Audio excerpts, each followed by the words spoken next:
Ah, yes, Darwin, Minnesota, home of the world's largest twine ball made by one man. So stinking majestic that Weird Al wrote a song about it in 1989. Perhaps you've heard of it. Well, in that song, the characters take a road trip across the country to see the biggest ball of twine in Minnesota. And when they're all done for the day, they stay the night at the Twine Ball Inn, which historically has been impossible, but not for long. Because you see, back in May of 2023, superfan Mindy Ann Descents purchased the Twine Ball Inn and is now in the process of converting it into an Airbnb. And recently I met up with my friend Ethan Ullman over at Dave and Ethan's 2000-inch Weird Al podcast, and we were able to get an inside look at the renovations.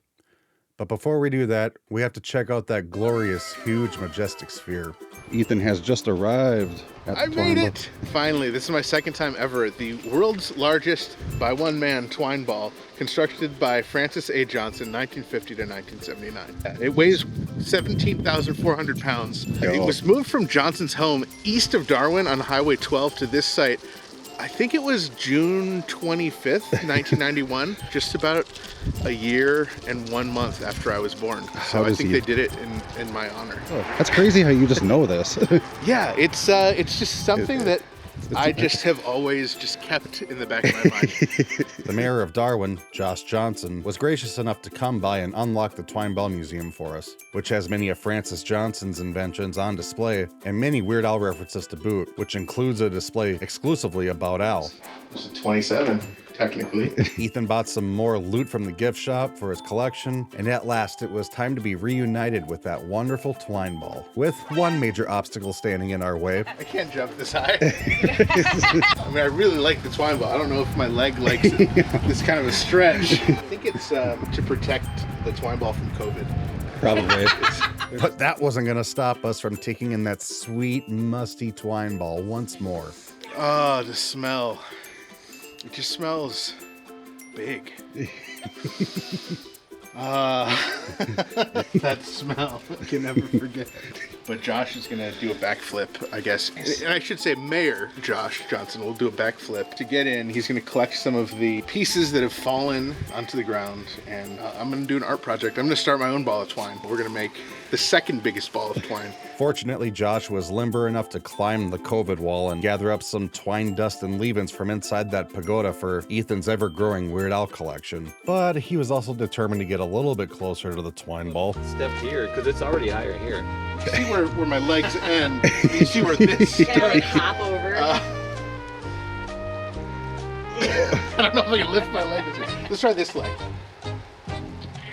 I don't think it's going to happen. That's my attempt. Okay.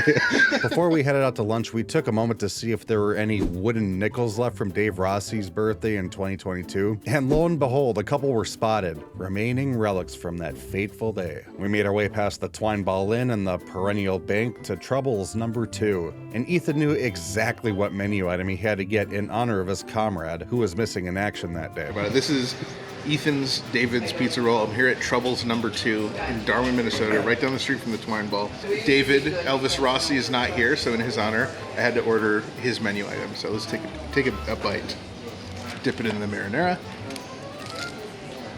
Ooh, nice and spicy jalapenos. Ooh. Really good cheese and sauce. And that's about it. That's really all there is to it. Perfect. And dough. Josh, Rocky, and I were gathering our new collection of Dave and Ethan's 2000-inch Weird Al podcast stickers from Ethan when I became distracted by all the spooky Halloween decorations around the restaurant. What have you seen, Mr. Clown? What's behind those eyes? Is it the look of agony or pure bliss? Let's ask your friend. Help me, please. Yeah, that was a Scott Kramer bit. We said our goodbyes to Josh, and it was time to check out the renovations at the Twine Ball Inn. All right, we're at the Twine Ball Inn. It was there we met up with Tim and Christy, who shared with us their vision for the Airbnb. The place is still in its demolition phase, and much work needs to be done. But after hearing about the plans for the build, I'm hyped as all get out. Yeah, we keep getting further from completed. Okay.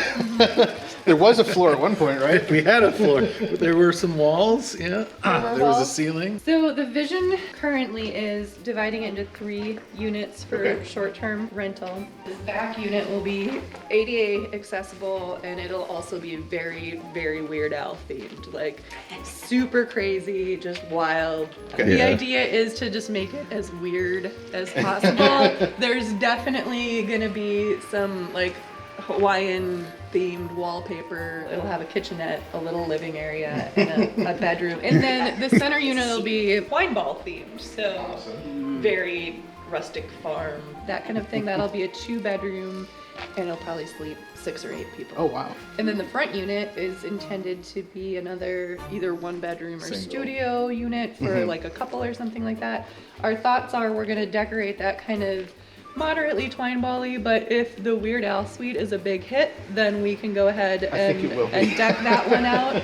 Mindy, what is she talking about? Sourcing out an old DeSoto and like turning it into a bed or something like that? Wow, that would be amazing. I'm gonna need the measurements on that pretty soon. As I walk through this now with no walls, like, again, I feel like the plan might change just a little bit. We were told that this building had once been a car repair garage, then converted into a restaurant, and now it's gonna have a Weird Al themed Airbnb room. What a fun timeline. After we were done, we bid farewell to Ethan, and that's that.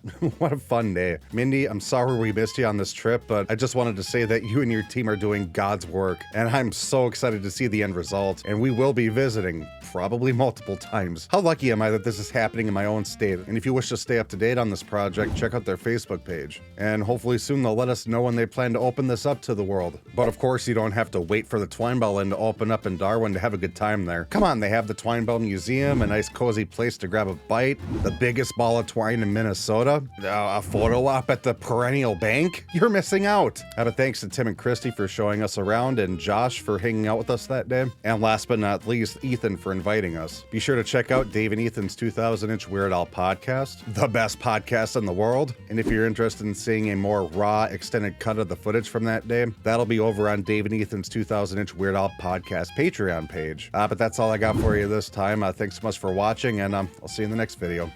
Bye, guys.